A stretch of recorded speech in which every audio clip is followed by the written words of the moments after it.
Welcome back to our channel. This is Ashish and Ayush और हमारा cameraman अभिषेक।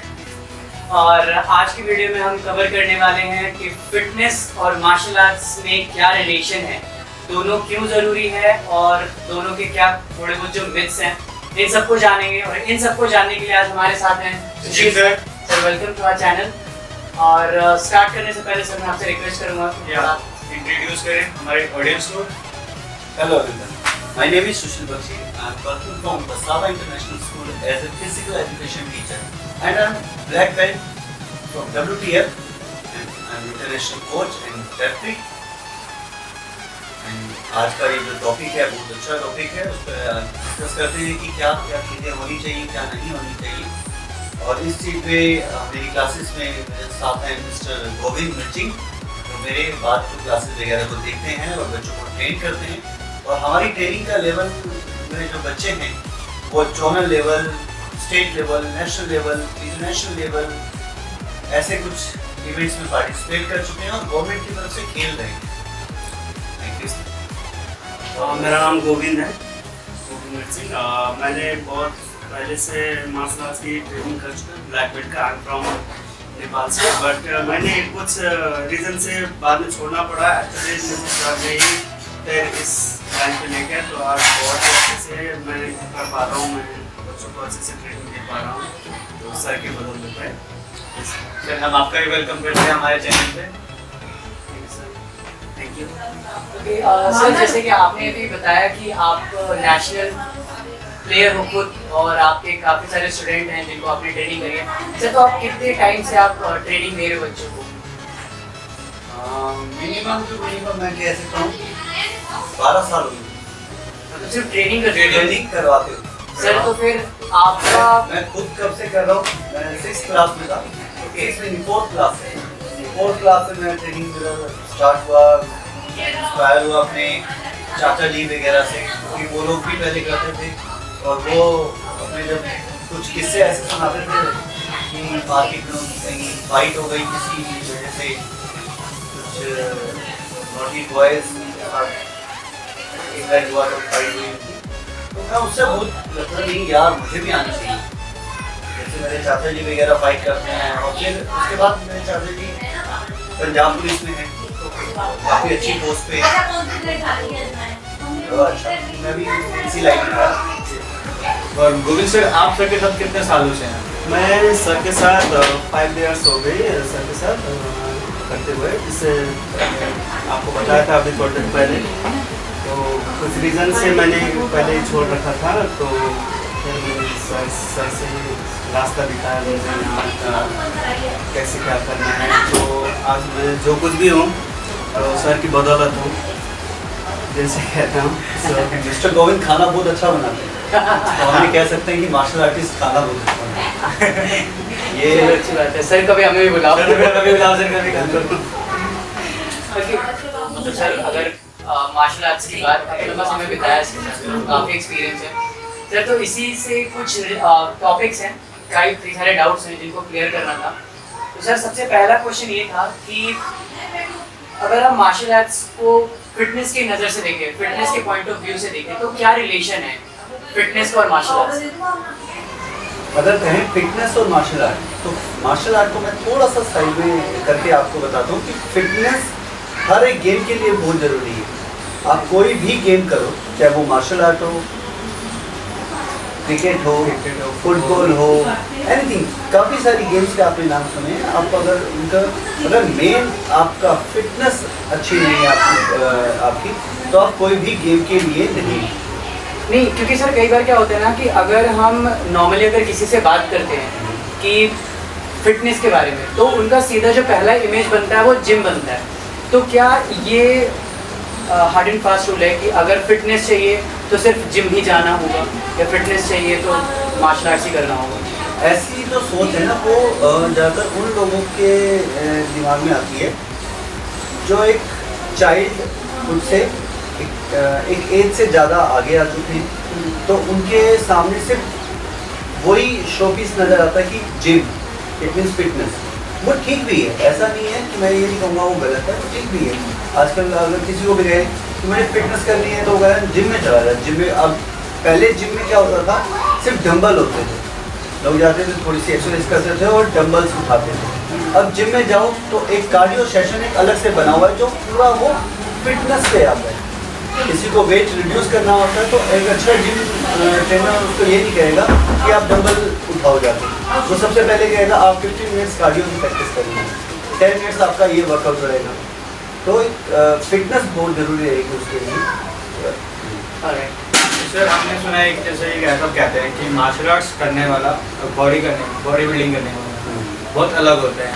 जो जिम कर रहा है, जो बॉडी बिल्डिंग कर रहा है वो मार्शल आर्ट्स नहीं कर सकता। ऐसा क्या है कि जो मार्शल आर्ट्स कर रहा है वो जिम नहीं कर सकता, और जो जिम कर रहा है वो नहीं, ऐसा नहीं है, ऐसा बिल्कुल भी नहीं। मेरे पॉइंट ऑफ व्यू से नहीं है।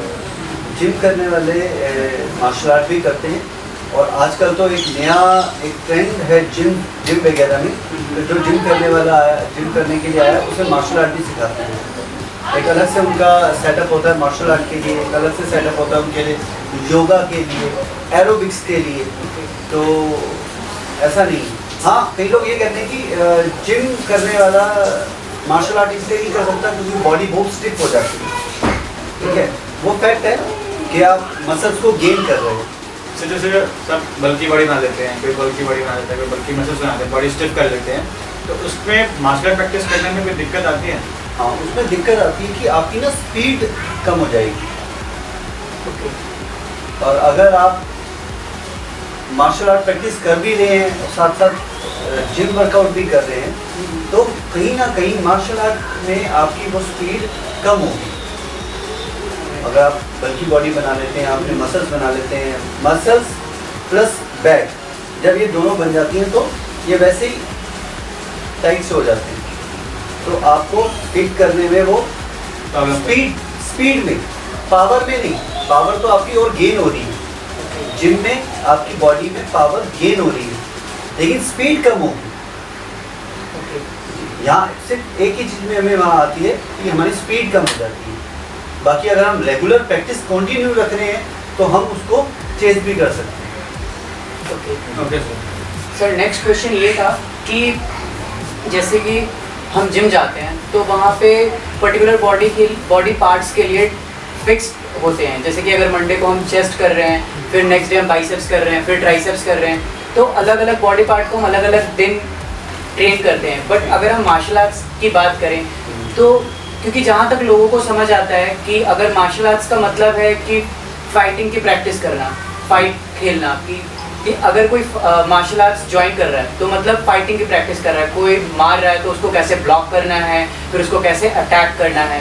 तो इसमें हम अलग अलग बॉडी पार्ट को किस तरह से ट्रेन करते हैं, फिर आप किस तरह से शेड्यूल करते हो अपनी क्लासेस में, या फिर किस तरह से कोई भी एक अगर मैं समझ पा रहा हूँ आपकी बात को। जैसे एक न्यू कमर्स हमारे पास आता है सीखने के लिए, तो वीकली मैक्सिमम वीकली 3 डेज हम क्लास के लिए आते हैं बच्चे, क्योंकि आजकल बच्चों के पास स्टडी का भी बहुत बर्डन है, तो वो रेगुलर नहीं आ पाते। नहीं तो वैसे तो रेगुलर का भी एक अलग शेड्यूल होता है, लेकिन ट्वाइस अ वीक का मैं अगर आपसे बात करूँ, मंडे को अगर बच्चा आ रहा है तो मंडे को सिर्फ उसकी फिटनेस क्लास होगी।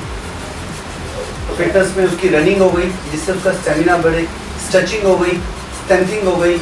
जब ये मंडे का हमारा ये शेड्यूल रहता है, पूरी बॉडी पे उसका वर्कआउट करवाना।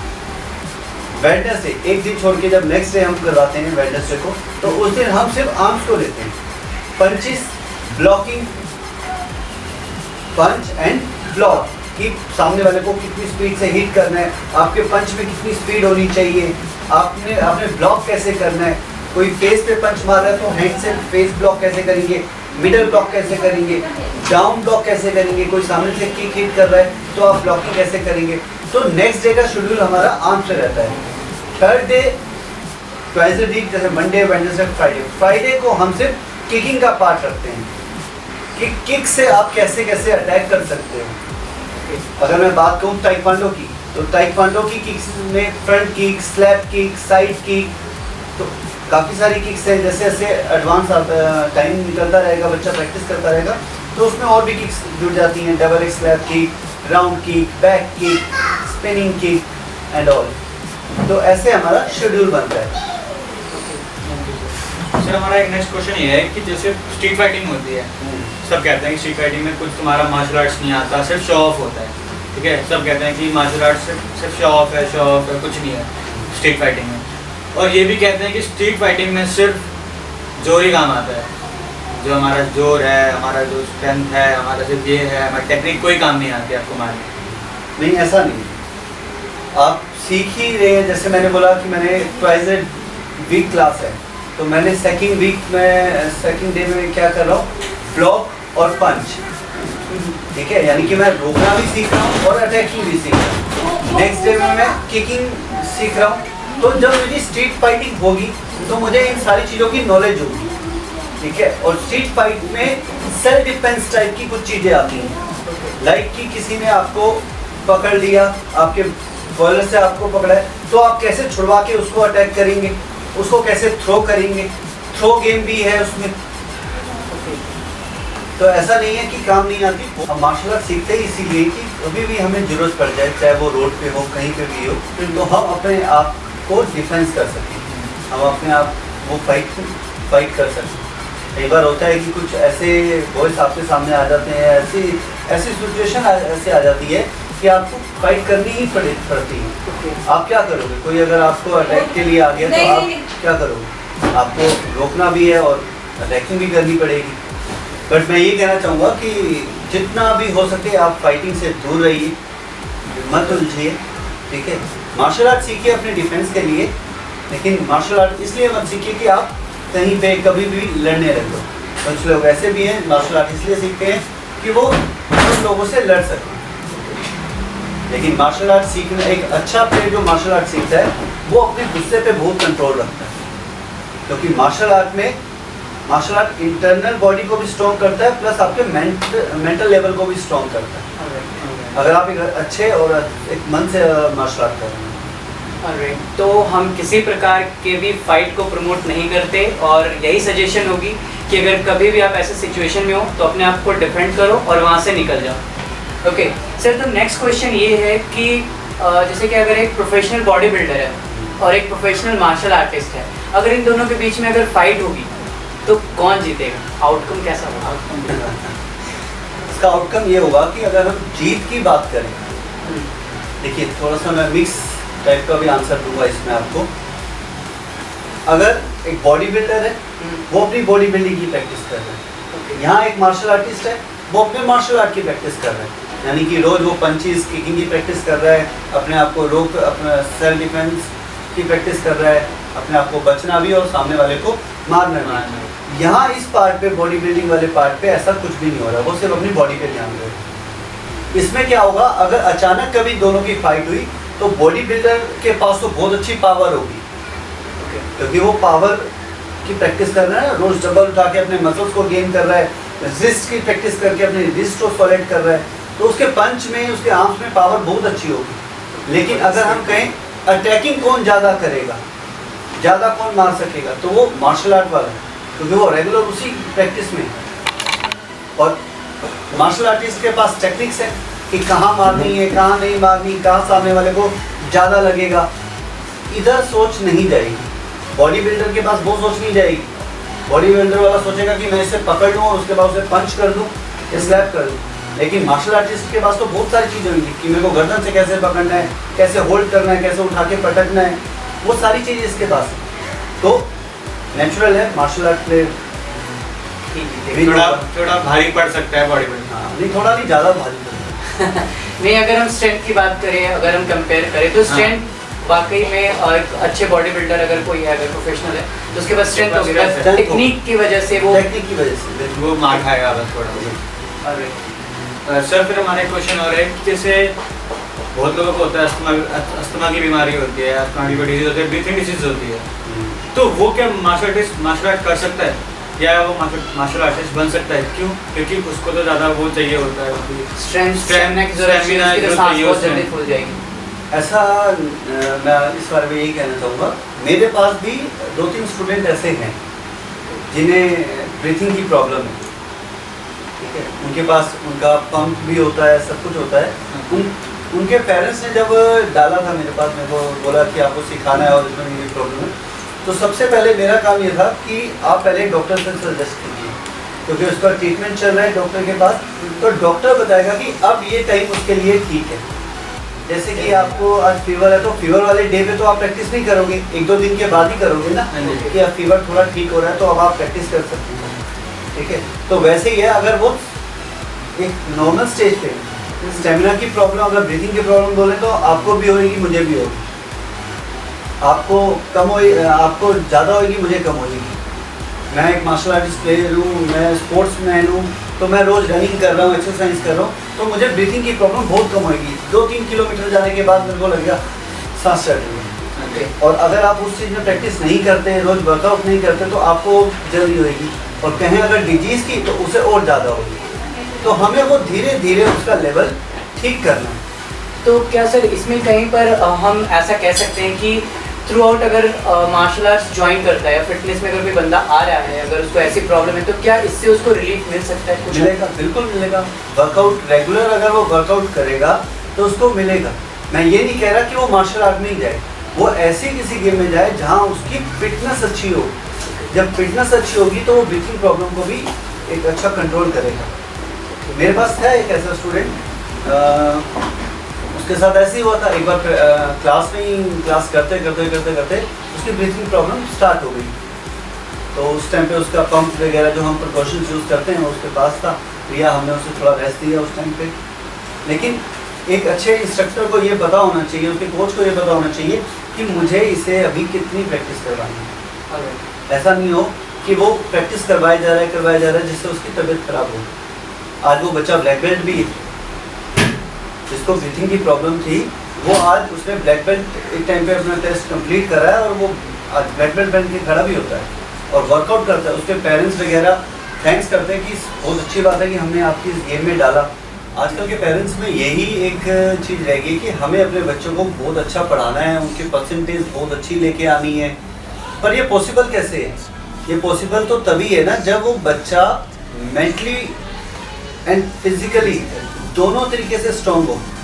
अगर हम बात करें कि सिर्फ वो पढ़ता ही जा रहा है, मेंटली तो बहुत अच्छा है, फिजिकली अगर उसकी बॉडी, अगर उसकी स्ट्रेंथ, बॉडी की फिटनेस अगर हम बात करें वही उसका साथ नहीं दे रही, तो बच्चा कितना मेंटली पढ़ेगा। उसके लिए बहुत ज़रूरी है कि उसे कोई ना कोई स्पोर्ट्स को ज़रूर ज्वाइन करना चाहिए। तो सर जैसे कि अगर लोग कहते हैं कि ये सारे गेम्स में जाना, मार्शल आर्ट्स एंड ऑल, ये सारा वेस्ट ऑफ टाइम है, राइट, और करियर के बिहाफ पे भी कुछ नहीं है, तो इसके बारे में आप क्या कहोगे? नहीं, ये एक पहली बात कि ये वेस्ट ऑफ टाइम नहीं है। अब तो काफ़ी पेरेंट्स को भी ये चीज़ समझ में आ गई है कि हमें अपने बच्चों को सिखाना है, कुछ ना कुछ किसी न किसी इवेंट में उन्हें पार्टिसिपेट जरूर करवाना है। काफ़ी सारे पेरेंट्स मैं देखता हूँ, मेरे को बहुत अच्छा लगता है कि कोई पेरेंट्स डांस में लेके जा रहे हैं, कोई स्केटिंग में लेके जा रहे हैं, कोई स्विमिंग में समर टाइम में स्विमिंग करवाते हैं बच्चे को। तो पेरेंट्स काफ़ी अवेयर हो चुके हैं इस चीज़ से, फिटनेस से, और वो ये चीज़ें करवा रही हैं। और बात करते हैं हम करियर की, तो जब एक बच्चा मार्शल आर्ट कर रहा है या कोई भी गेम्स कर रहा है, जब वो 12th पास आउट होता है तो वो अपने इसी गेम जो उसने फाइटिंग में, अगर हम फाइटिंग की बात करें, कॉम्पिटिशन्स की बात करें, कॉम्पिटिशन में सर्टिफिकेट जो उसने अचीव करे हैं, पोजीशन अचीव करी है, उसके बेस पे वो कॉलेजेस में एडमिशन ले सकते हैं स्पोर्ट्स बेस पे। ऐसा नहीं है कि वो एक टाइम पास हो गया, वो ठीक है कर रहा है, वो मेंटली फिट हो रहा है, ओके, वो फिजिकली भी बहुत अच्छा हो गया है, लेकिन इसके साथ साथ आपको एक गिफ्ट ऐसा मिल रहा है कि आप स्पोर्ट्स बेस पे आफ्टर 12th कॉलेजेस वगैरह में एडमिशन ले सकते हैं, और कॉलेज के बाद, अपनी डिग्री के बाद आप जॉब वगैरह में, अगर हम सिविल की बात करें तो आप उसमें भी ट्राई कर सकते हैं। लाइक दिल्ली पुलिस है, पुलिस डिपार्टमेंट है, हमारा आर्मी है, CSF है, BSF है, तो आप ऐसी इन जॉब्स में भी जा सकते हैं। ऑल ओवर डिफेंस में हम जा सकते हैं, डिफेंस में जा सकते हैं, डिफेंस में जा सकते हैं।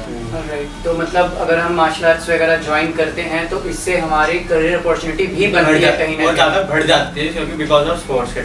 स्पेशली आप मार्शल आर्ट वाले बच्चों को अगर आप देखेंगे तो उनमें एक अलग कॉन्फिडेंस होता है, वो अलग ही एक, हाँ यस मैं ही कर सकता हूँ। उनके दिमाग में ये चीज़ आती ही नहीं है कि हाँ हम नहीं कर सकते। ओवर कॉन्फिडेंट भी होते हैं और कॉन्फिडेंट भी होते हैं, और ये ज़्यादातर आपको दिखेगा मार्शल आर्ट वाले बच्चों में। यस, कोई भी जंप करनी है, कुछ भी करना है, रॉक क्लाइंबिंग, काफ़ी सारे एक्शन वो आई डू, मैं कर सकता हूँ। ओके, तो यही कुछ क्वेश्चंस थे सर, कई सारे डाउट्स थे जो पूछने थे आपसे। ओके सर, तो काफ़ी अच्छा लगा आपसे ये सारे मिथ्स जो थे थोड़े बहुत और ये सारी बातों को करके काफ़ी कुछ जानने को मिला, सीखने को मिला। सर तो आखिर में आप कुछ कंक्लूजन देना चाहोगे?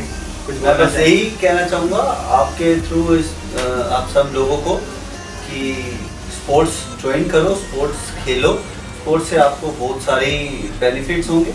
जैसे कि आज की मैंने इस सेशन में भी आपको बताया कितने सारे बेनिफिट्स हैं, चाहे वो आपके आफ्टर स्कूल टाइम में बोल सकें या आपकी फिजिकल लाइफ में बोल सकें।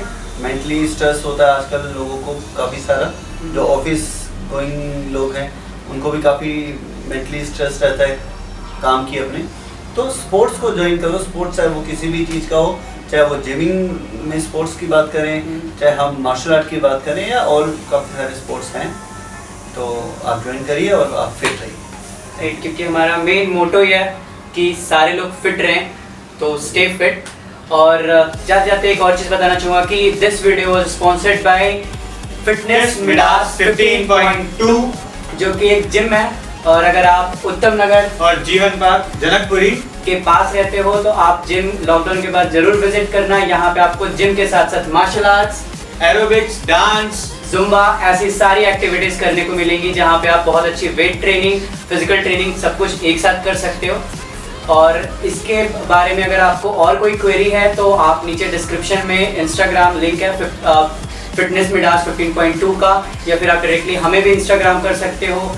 और नीचे कमेंट में करके बताओ कि आपको इस वीडियो में क्या अच्छा लगा, आप क्या इम्प्रूवमेंट चाहते हो, फिर नेक्स्ट वीडियो किस टॉपिक पे देखना चाहते हो। और हमें फेसबुक, इंस्टाग्राम पे भी लाइक करो, सपोर्ट करो। और बस इतने, अच्छी लगी वीडियो तो वीडियो को लाइक कर देना, शेयर कर देना, कमेंट करना, और बस जा जाते हैं। एंड हाँ, don't forget to subscribe our channel fitness and you.